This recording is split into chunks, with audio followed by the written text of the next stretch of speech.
Hi, my name is Lachey Smith. I am a nursing student at Denver College of Nursing.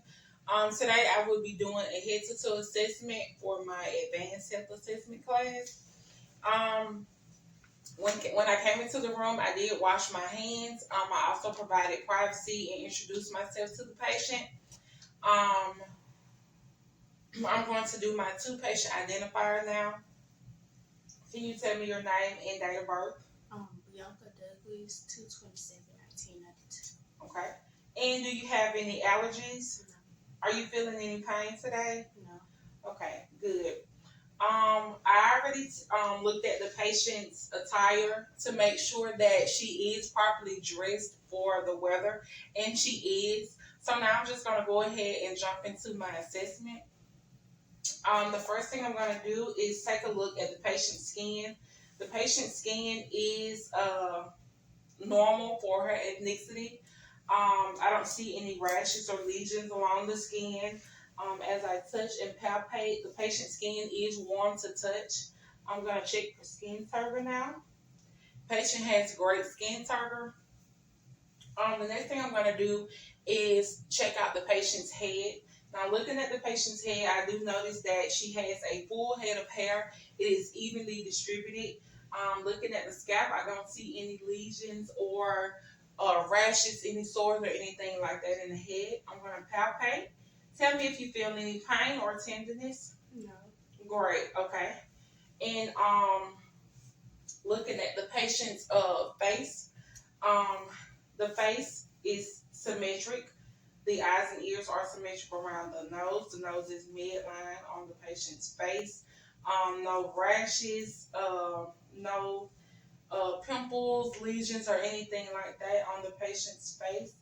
While I am on the face, I will go ahead and test out the patient's cranial nerve 5, trigeminal, and cranial nerve 7, the facial nerve.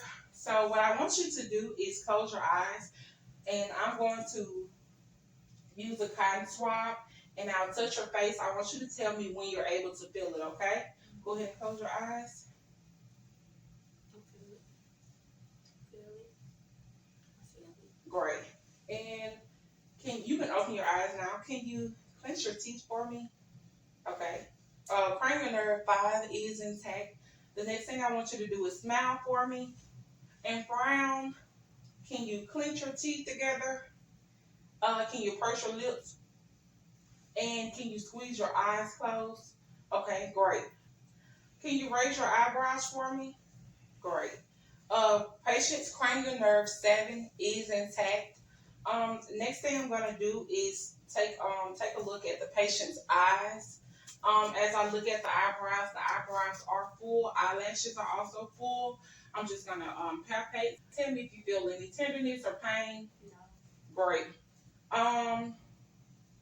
And I'm going to check for any orbital edema. Okay. There is no orbital edema noted. I'm going to take a look at the patient's conjunctiva. So I'll just pull the bottom eyelid down. And it is pink and moist. No paleness or dryness noted. I'm going to take a look at the patient's sclera. It is white. No redness or jaundice noted. Taking a look at the sclera. The patient's pupils are round. Her eyes are, the color is brown. I'm going to check out the patient's optic disc now. So I just want you to look straight ahead at me, okay? Okay. I can see the patient's optic disc. It is red, and I do see vessels going throughout the disc. Um, the next thing I'm going to do is check out the patient's optic nerve too. I'll do that with my pocket Rosenbaum test. So basically what I want you to do is read the lowest line that you're able to see on this paper. LTFPH. Okay, great. This insinuates that the patient has 20/20 vision without corrective lenses placed. Um, and now I'm going to move on, and I'll do check for cranial nerve 3, which is the oculomotor, cranial nerve 4, the trochlear, and cranial nerve 6, the abducent nerve. And all of these basically check for the motor functions in the patient's eyes.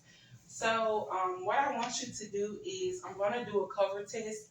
I want to cover your eye, and then when I cover your eye, I want you to focus on the object on the wall, okay? All right, I'm going to cover and focus your eye, and when I uncover, note the nystagmus noted, and I'm going to do that on the other eye. And uncover, and no nystagmus noted. Next thing I'm going to do, I don't see any leg lagging going on there. The patient's eyes do close and shut at the same time, so that's a great sign there.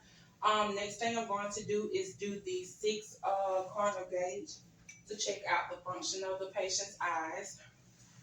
All right, I want you to just follow my pen light with your eyes only, okay?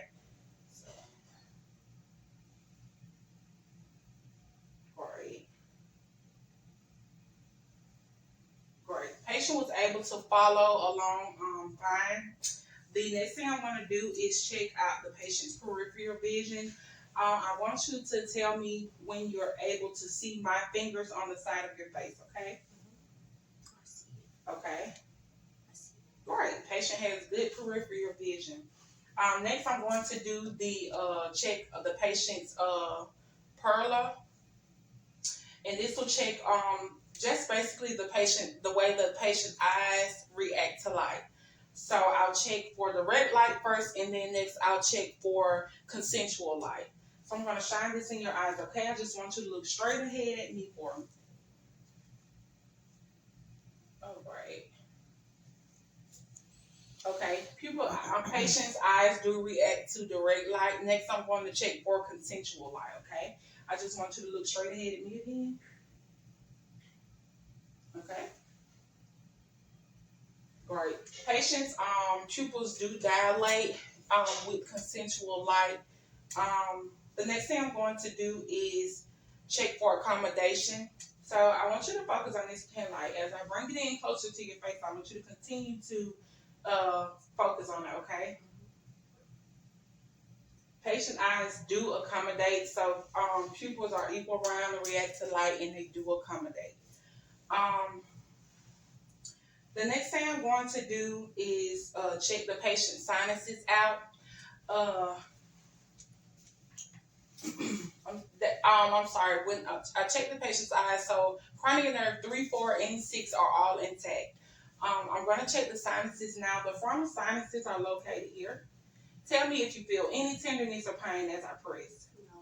What about right in here? These are your maxillary sinuses. No.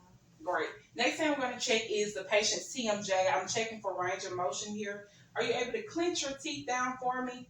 And then kind of move your bottom jaw side to side for me? Okay. Patient has great range of motion in her TMJ. Okay, so the next thing I'm going to do is check out the patient's fingers and nails. I don't see any clubbing of the nails. The nails are translucent, very well groomed. I'm going to check capillary refill here. Okay, and capillary refill is less than 3 seconds, so the patient does have good blood and oxygen flow into the fingertips. The next thing I'm going to do is check out the patient's ears. So just looking here, no bulging. The ears are symmetric as I see on the patient's head. I'm going to check for any tenderness. Tell me if you feel any pain or anything. No. Great. Okay. Then I'm going to take a look into the patient's ears.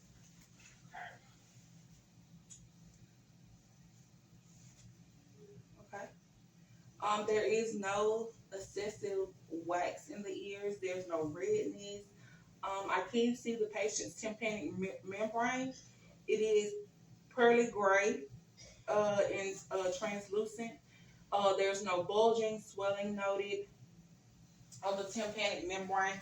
I'm also going to take a look here at the patient's right ear.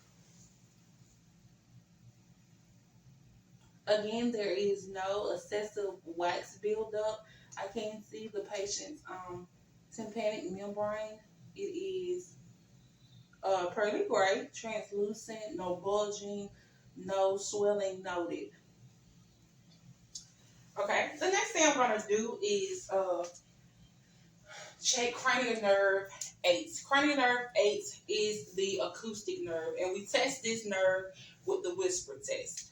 So I'm gonna step over to the side, and then I'll be out of the view for this, but I'm gonna whisper a series of either numbers and letters or both, and I want the patient to repeat back what I whisper.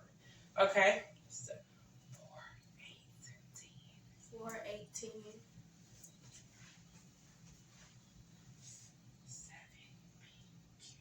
7, PQ. Great. Patient's cranial nerve 8 is intact. The next thing I'm going to do is the Ryan and Weber's test. And the first one I'm going to do is the Weber's test. So I'm going to give the tuning fork a good tap. And then I'm going to place this midline center in the patient's head. And I need you to tell me if you hear this equally on both sides of your in both sides of your head and your ears. Yes. Okay. That's the next thing I'm going to do is the Ryan's test, and this test for test air conductivity. The air conductivity should be twice as long as the bone conductivity. Okay. Uh-oh. Tell me when you stop hearing it. Okay. Okay. And let's see. Tell me when you stop hearing it. I'll stop hearing. Okay. Tell me when you stop hearing it. I'll stop hearing. Okay. And tell me when you stop hearing it. I'll stop hearing. Okay, great. And that's pretty much it for the ears. The next thing I'm going to do is check out the patient's neck. Just looking at the neck, it is upright. The head is upright on the patient's neck. The neck is in the center, is midline in the patient on the patient's shoulders. Just taking a look here, there are no lesions, no redness, swelling, or anything noted on the neck, no rashes. Looking at the jugular vein in the patient's neck, it is not bulging or distended. No tenderness as I touch, and no redness there. Next thing I'm going to do is take a look at the patient's temporal arteries. The patient's temporal arteries, I'm going to take a listen to it. They're not bulging. I am going to take a listen to it, and I use the bell of my stethoscope to take a listen.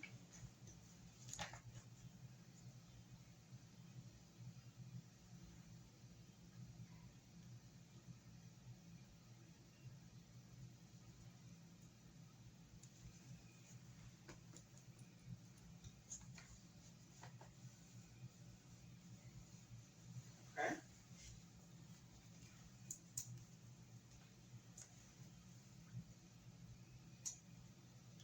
Okay. As I palpate the temporal arteries, they are 2+ strong and equal. And then after that, what I'm going to do is check the patient's cranial nerve 11, which is the spinal accessory nerves. What I want you to do is press your shoulders up against my hands and try to kind of resist. Okay, great. And can you press your hand against press your face against my hand? Okay, just only move your neck when you do that. Can you do it on this side? Okay, great. Patient's cranial nerve 11, spinal accessory nerve is intact. Okay. What I'm going to do next is check the patient's nose. So as I take a look at the nose, it is midline on the patient's face. I don't see any bumps, any bruising, any lesions, or anything of that sort on the patient's nose.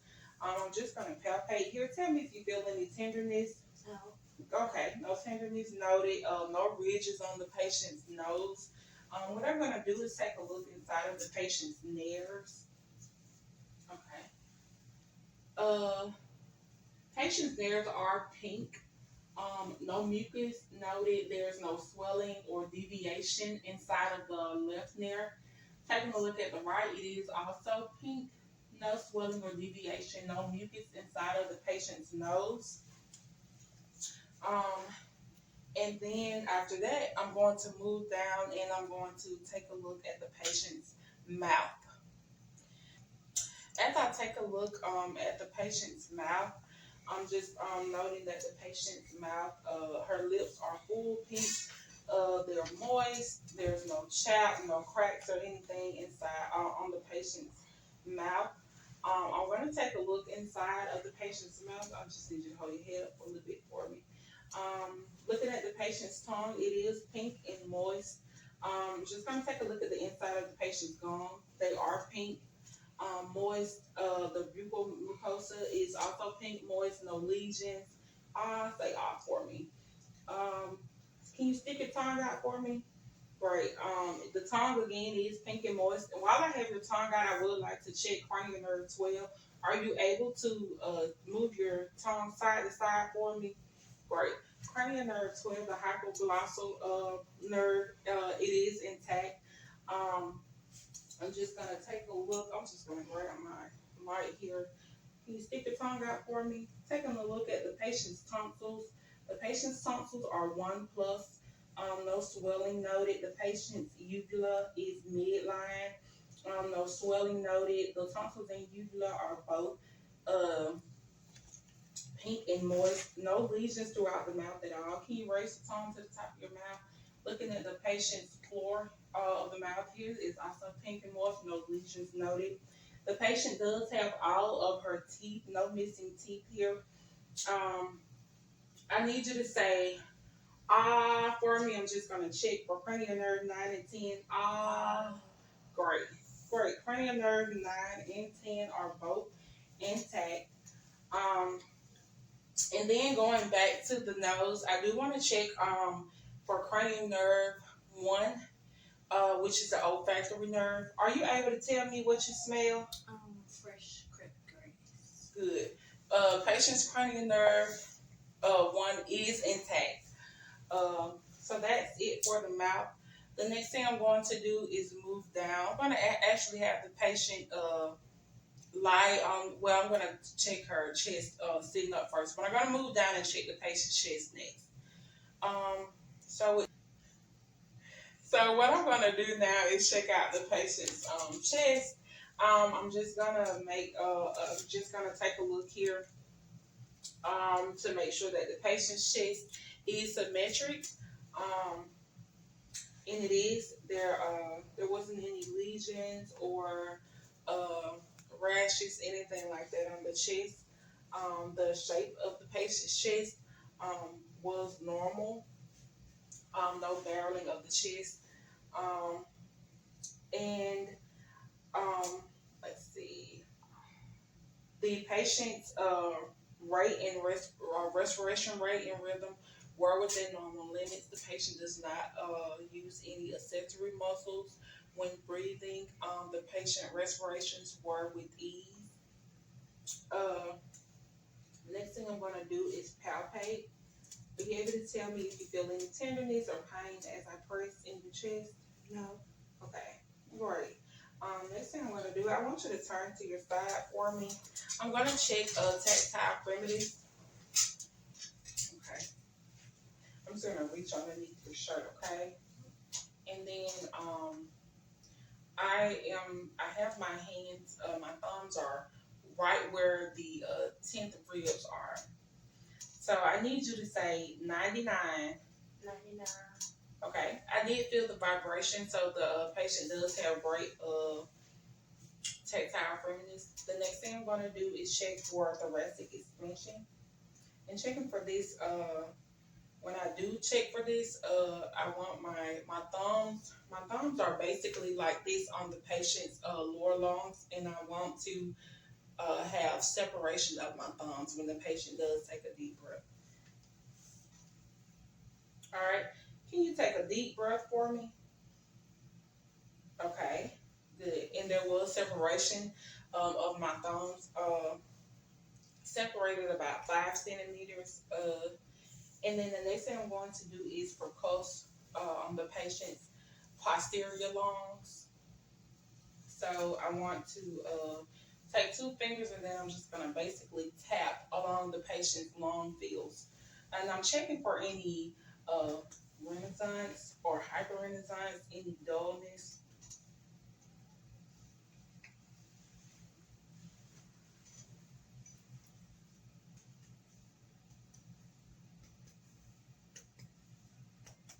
Okay. It's normal, sounds like normal renaissance to me when percussing the patient's posterior lung fields. The next thing I'm going to do is check the patient's lateral lung fields. I'm going to percuss those as well. I need you to raise your arm.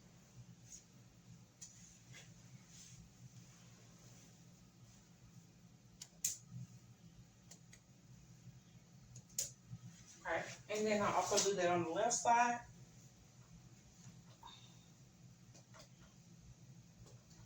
Okay. Normal renaissance noted there. What I'm going to do next while I'm already on the posterior side is I will go ahead and auscultate the lung fields on the posterior, and then I'll do posterior, lateral, and then I'll do the interior.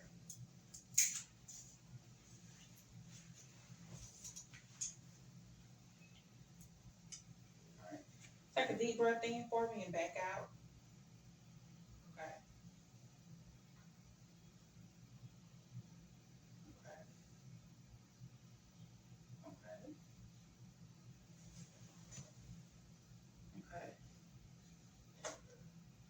Okay. Okay.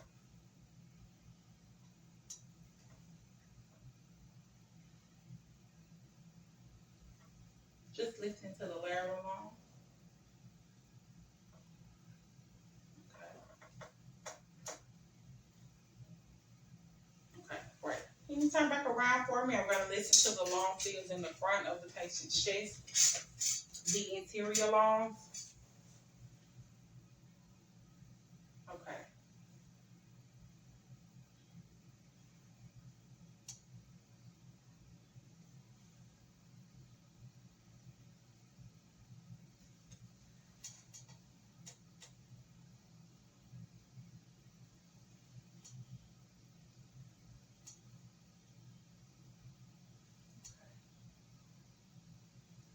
Lung sounds are clear in all quadrants. The upper, middle, lower on the right side, and the upper and lower on the left side. The next thing I'm going to do is start on the patient's heart sounds. When auscultating and inspecting, palpating the heart and circulation, I'm going to have the patient take a lie on the bed so that we're able to do all of this while the patient is in the supine position. Okay, now that I have my patient lying in the supine position, I'm just going to take a look at the patient's chest here again. The 5 areas that I'm going to listen to are the 5 areas are the aortic, which is located on the right side of the heart. That's the only one that you can hear on the right side of the heart. Then it's going to be the pulmonic, aortic point, tricuspid, and mitral. The mitral is where you would listen for a full minute, and it's also the place for maximum return. For the sake of timing of the video, I want to simulate that I listen to the mitral for a full minute, but I do know that you have to listen there for a full minute. So I'm going to go ahead and take a listen.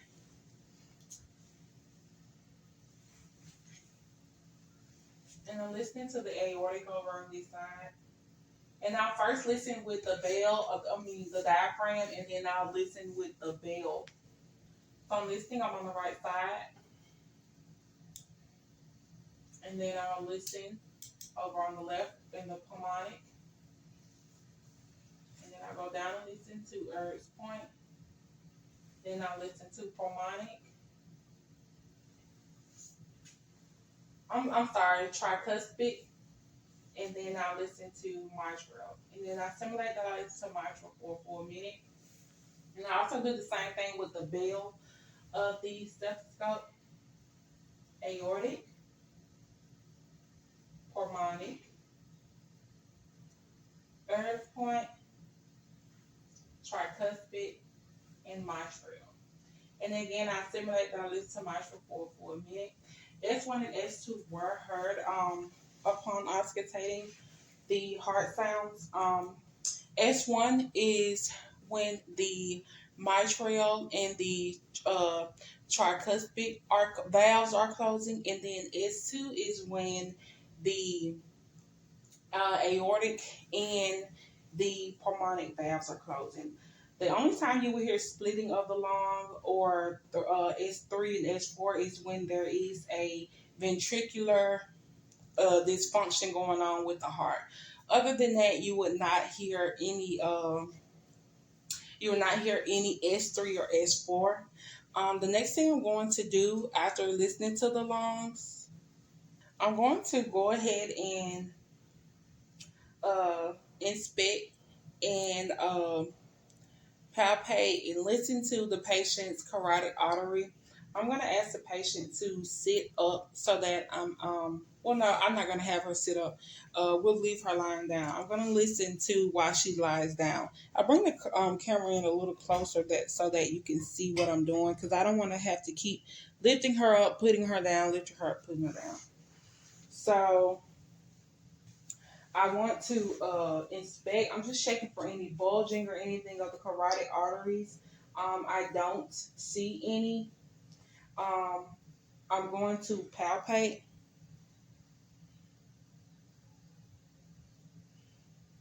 Okay, and that is 2+ strong.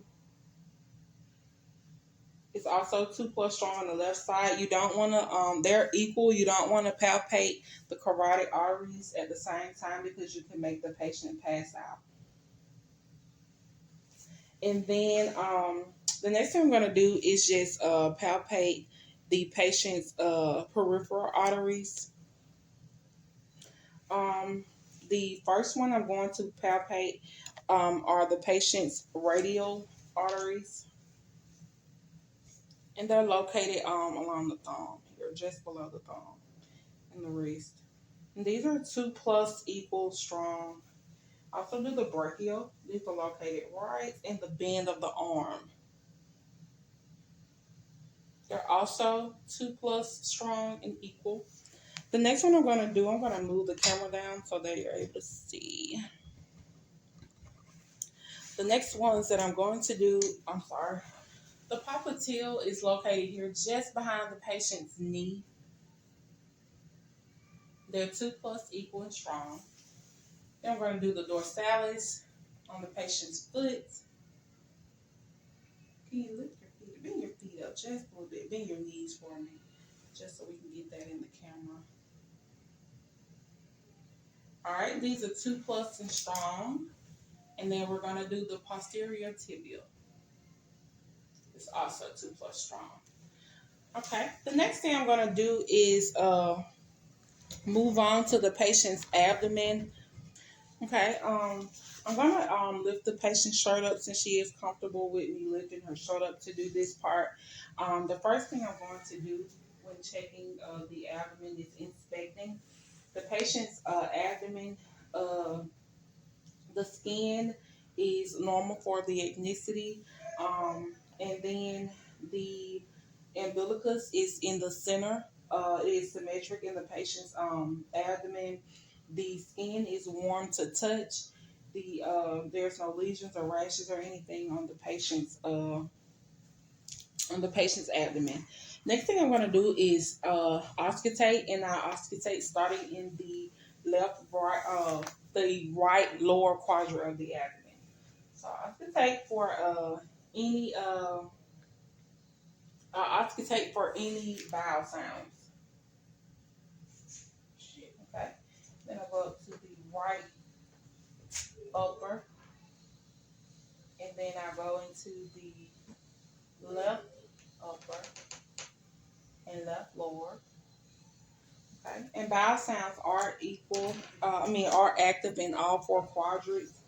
And then the next thing I'm going to do is percuss the patient's abdomen. I'll start by percussing in all four quadrants. And this is also just checking for any tympani, any hyper resonance, or just normal resonance or dullness.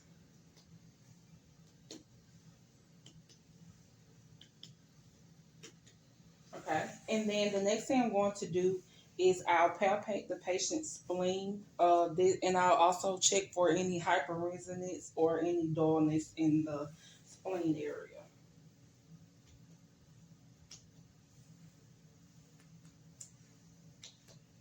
And it sounds like normal resonance in this area. Next area is the liver. Uh,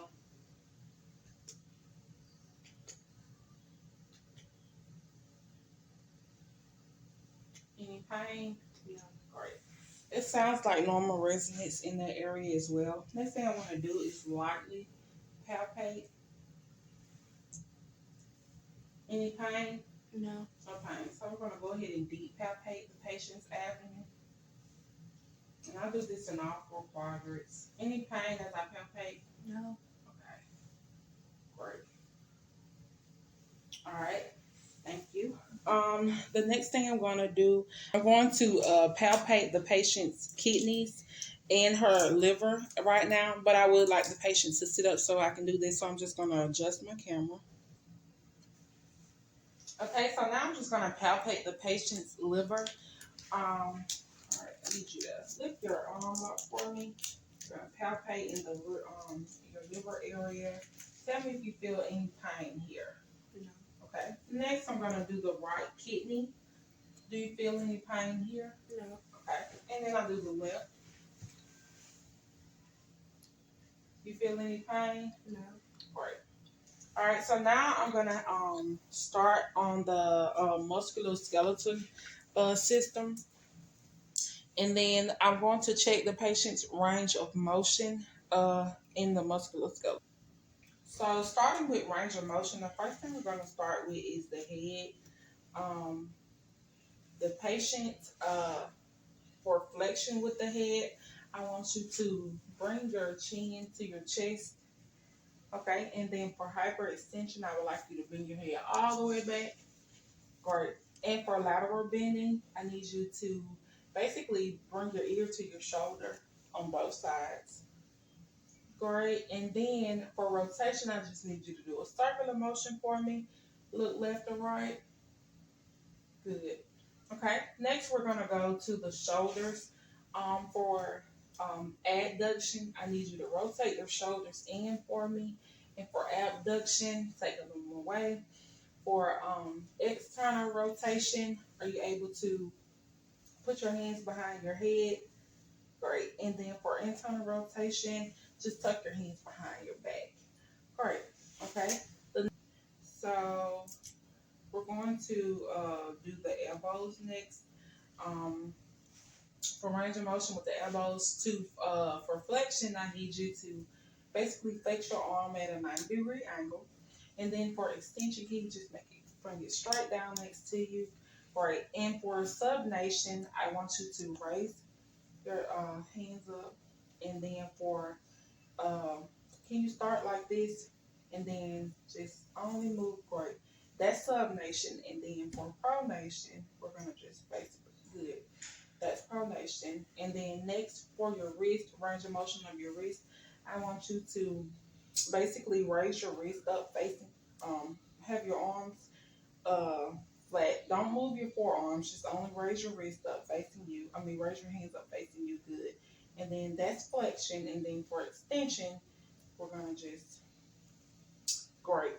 We're just going to have them facing down. And then for your for your fingers, for flexion, we just make a fist. And then for extension, we just spread them out. Great. And then the next one we're going to do is the hips. So for internal and external rotation, the knee of the hip that needs to be flexed up at a 90-degree angle. So for internal rotation, I just basically need you to bring only your foot, move your foot outwards for me. Good. And then bring it back in. Okay. And then can you put it back flat? And then for flexion, I need you to bring your knee up to your chest as far as you can. Okay. Good deal. You want to bring it back flat? For hyperextension, I just need you to raise your leg up. Good, good. For abduction, I need you to bring your leg off the bed as far as you can. Good deal. And then for adduction, I need you to raise this leg up a little bit. Great. And then I want you to bring that leg in underneath it. Good deal. Thank you. So the next thing we're going to do is the knee. So for the flexion of your knee, I want you to bring your heel closest to your buttocks as you can. Okay, great. And then you can let it back down flat. Now for the hyperextension, I want you to kind of bend your knee into the bed as you, the back of your knee.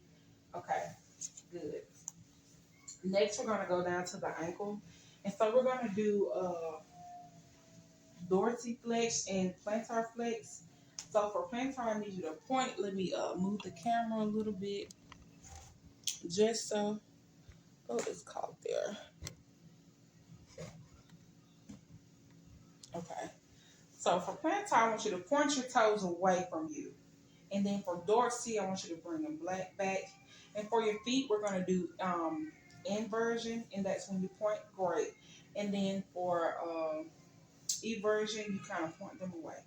Good deal. So that, okay, the next thing we're going to do is the vertebral collar. I need you to sit up to do this one.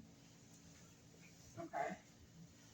So for the flexion of it, what I want you to do is cross your arms and bend forward. So you just cross your arms and bend forward.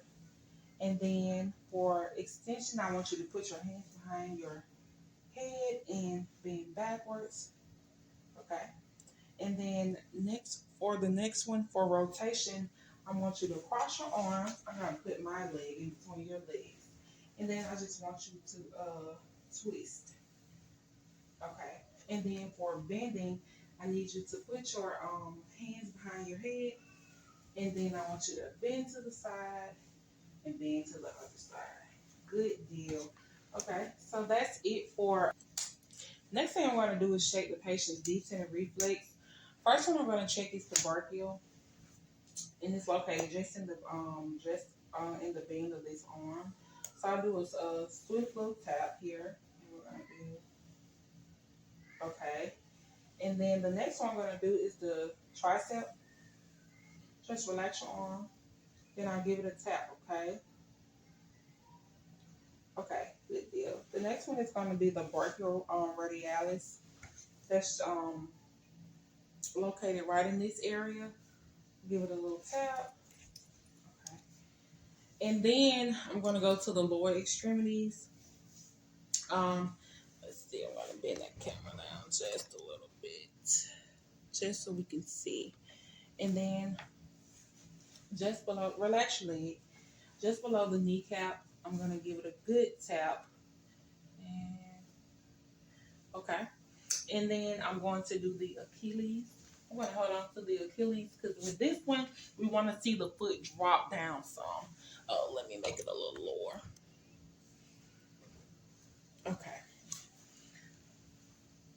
And I'm going to give a tap right back here where I feel kind of like cord-like. Okay. Good deal.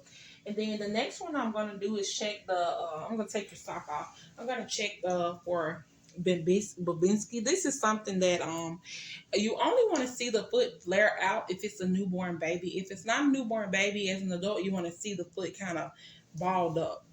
So I start over here and I work my way to the top of the patient's foot towards the big toe. Good deal. So that's a good sign. The next thing I'm going to do is test the patient's sensation. I'm going to use something soft just for touch, and then I'll use something sharp for pain, and then I'll use my tuning fork for vibration. So basically, I want you to close your eyes, and then I want you to tell me when you feel something sharp or dull or feel any vibration. The first one I'm going to do is I want you to close your eyes. So this is going to be touch. Tell me when you can touch it, okay? When you can feel it, I'm sorry. Great. Next one, tell me when you can feel something sharp or feel pain, okay?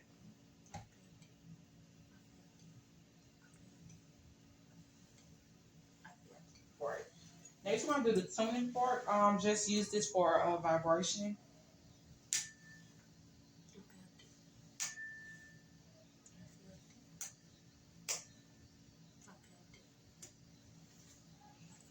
Right. We're going to do the same thing on the lower extremities. So tell me when you can feel something.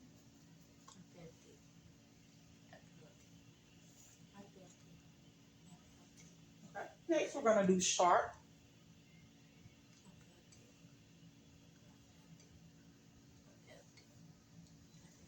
Good deal. And then we're going to do vibration.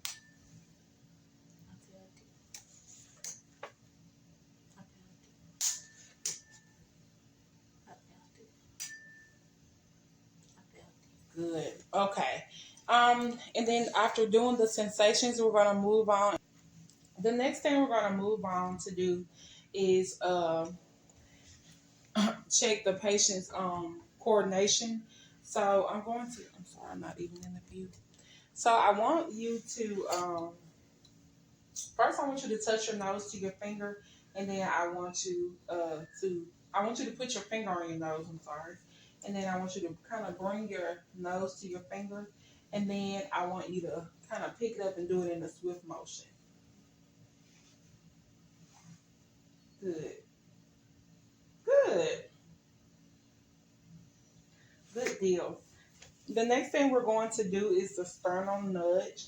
So basically, I want you to just sit still, and I'm going to give you a nudge in your chest, and we'll see how good you kind of hold up with me doing that. Okay.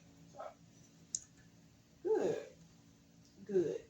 Okay. And then the next thing we're going to do is check your gait. So we'll check your gait as you walk normal, and then we'll have you walk heel to toe, and then I want you to walk on your heels and then on your toes. Okay. All right. Good. I'm going to readjust the camera. So the first thing I want you to do is just walk normal. Okay, walk back for me. Okay.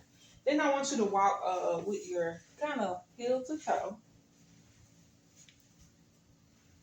Good. Okay. And then I want you to walk on your heels. Good deal. And then next I want you to walk on your toes. Okay. Good deal. All right. That's going to conclude the head to toe assessment. Thank you.